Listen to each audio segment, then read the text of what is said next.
নমস্কার বন্ধুরা, আজকে আমি এই ভিডিওতে আলোচনা করব সিনিয়র সিটিজেন সেভিংস স্কিম অর্থাৎ এসসিএসএস সম্পর্কে।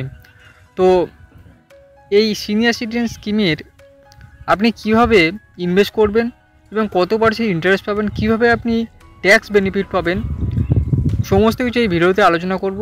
তো এটি কিন্তু একটি সিনিয়র সিটিজেনদের জন্য অন্যতম দারুণ একটি স্কিম, যেটির মাধ্যমে আপনি মাত্র 1000 টাকা ইনভেস্ট করে আপনি কিন্তু কয়েক লক্ষ টাকা ইনকাম করতে পারবেন এই স্কিম থেকে। তো চলুন ডিটেল এই ভিডিওতে আলোচনা করা যাক। সো দেখুন, প্রথমে আসছে সিনিয়র সিটিজেন সেভিংস স্কিমটা আসলে কি। দেখুন, এটি হলো 60 বছরের উপরে বা তার বেশি বয়সী ব্যক্তিদের জন্য একটি স্কিম, যা ত্রৈমাসিক সুদের হার মানে কোয়ার্টারলি আপনি কিন্তু ইন্টারেস্ট পাবেন 8.20%। আমি কিন্তু ইয়ারলি বলছি না, কোয়ার্টারলি আপনি ইন্টারেস্ট পাবেন এখানে 8.20%। এবং 5 বছরের মেয়াদ পূর্তির সময়কাল 3 বছর বাড়ানো যেতে পারে, অর্থাৎ 5 বছর পরে আরও কিন্তু আপনি 3 বছর বাড়াতে পারবেন। এবং সর্বনিম্ন আপনি 1000 টাকা থেকে ইনভেস্ট করতে পারবেন এবং সর্বোচ্চ 30 লক্ষ টাকা আপনি জমা করতে পারেন। এখানে যোগ্যতা কী আছে? এখানে যোগ্যতা হচ্ছে, আপনি যদি এখানে ইনভেস্ট করতে চান তাহলে আপনাকে মিনিমাম 60 বছর বয়স হতে হবে বা তার বেশি হতে হবে। ঠিক আছে, এখানে দেখুন আগাম অবসর কী আগাম অবসর মানে হচ্ছে আপনি অ্যাডভান্স যদি অবসর হন, মানে আপনি যদি 55 বছর বা তার বেশি বয়সী কিন্তু 60 বছরের কম বয়সী ব্যক্তিরাও যদি ভিআরএস বা সুপার অ্যানুইটেশন মাধ্যমে অবসর গ্রহণ করেন, তাহলে তারাও কিন্তু বিনিয়োগ করতে পারবেন। অবসরকালীন সুবিধা পাওয়ার 1 মাসের মধ্যে বিনিয়োগ করতে পারবেন। ঠিক আছে, এরপর আসি দেখুন অবসরপ্রাপ্ত প্রতিরক্ষা কর্মীদের ব্যাপারে, তারা কি এখানে ইনভেস্ট করতে পারবেন?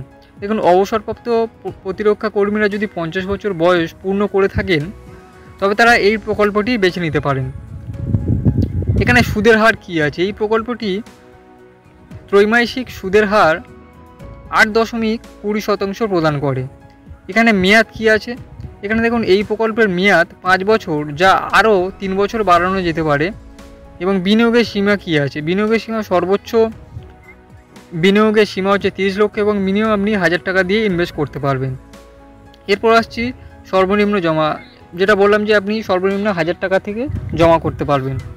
এবং এখানে ট্যাক্সের কি সুবিধা আছে? দেখুন, আয়কর আইন ধারা 80C এর অধীনে বিনিয়োগকৃত মূল পরিমাণ বছরে 1.5 লক্ষ পর্যন্ত কর্তনের যোগ্য, অর্থাৎ আপনি 1.5 লক্ষ টাকা পর্যন্ত এখানে ট্যাক্স ফ্রি করতে পারবেন।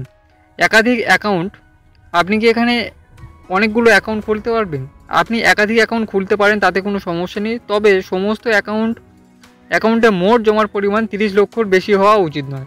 মানে আপনি অনেকগুলো অ্যাকাউন্ট খুলতে পারেন, কিন্তু টোটাল অ্যাকাউন্টের ইনভেস্টমেন্ট আপনাকে কিন্তু 30 লক্ষ টাকা হতে হবে, ওর উপরে হলে হবে না। এরপর আসছে দেখুন, অ্যাকাউন্ট আপনি কীভাবে খুলবেন। আপনি যে কোনো অনুমোদিত ব্যাংক বা ডাকঘর শাখায় একটি এসসিএসএস অ্যাকাউন্ট খুলতে পারেন। ঠিক আছে, আপনি পোস্ট অফিস যেতে পারেন, এসবিআই যেতে পারেন, যে কোনো অনুমোদিত ব্যাংকে আপনি যেতে পারেন। দেখুন, 2 বছর মেয়াদ শেষ হওয়ার আগে যদি অ্যাকাউন্টটি বন্ধ করে দেওয়া হয়, তাহলে আপনার জমার 1% জরিমানা কেটে নেওয়া হবে। অর্থাৎ এই স্কিমে কিন্তু পেনাল্টি আছে। আপনি যদি 2 বছরের আগে অ্যাকাউন্টটি ক্লোজ করেন, তাহলে কিন্তু আপনি 1% পেনাল্টি দিতে হবে। এরপর আসছেন দেখুন, মেয়াদ 3 বছর বাড়ানোর জন্য আপনাকে ফর্ম বি যথাযথভাবে পূরণ করে জমা দিতে হবে। এবং সুদের হার সংশোধন, সরকার প্রত্যেক 3 মাস অন্তর এই স্কিমে সুদের হার সংশোধন করে, কিন্তু একবার বিনিয়োগ করা হয়ে গেলে অ্যাকাউন্ট খোলার দিনে প্রচলিত সুদের হার 5 বছরের জন্য লক ইন হয়ে যায়।